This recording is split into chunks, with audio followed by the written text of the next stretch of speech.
জগদ্ধাত্রী পুজোর ঘট ভাসান দেখতে যেতে পারিনি, তার কিছু কারণ রয়েছে। যে আমরা রাত্রিবেলা একবারে সবাই মিলে ঠাকুর বিসর্জন দেখতে যাব, তাই তো আর ঘট ভাসান দেখতে সকালবেলা যদি যাই তাহলে রাত্রিবেলা বেরোতে খুবই সমস্যা হয়ে যাবে, তার জন্য আমরা যাইনি।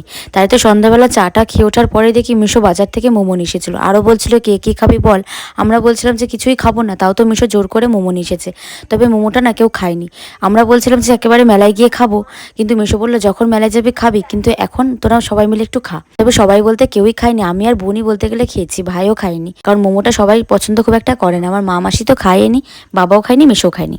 সন্ধ্যাবেলা মোমো তো খাওয়া হয়ে গেছে, এবার কিন্তু আমরা রাত্রিবেলা ডিনার করতে বসেছি। ডিনার করতে রাত্রিবেলা কেন বসলাম বলছি, কারণ আমরা বলেছিলাম বিসর্জন দেখতে যাব, মানে দশমী দেখতে যাব, কারণ দশমী দেখতে দেখতে মেশো বললো যে আমরা সবাই ভোরবেলা বেরোবো, তাই তো আগে রাত্রিবেলা ডিনার করে সবাই মিলে আগে ঘুমিয়ে নিই।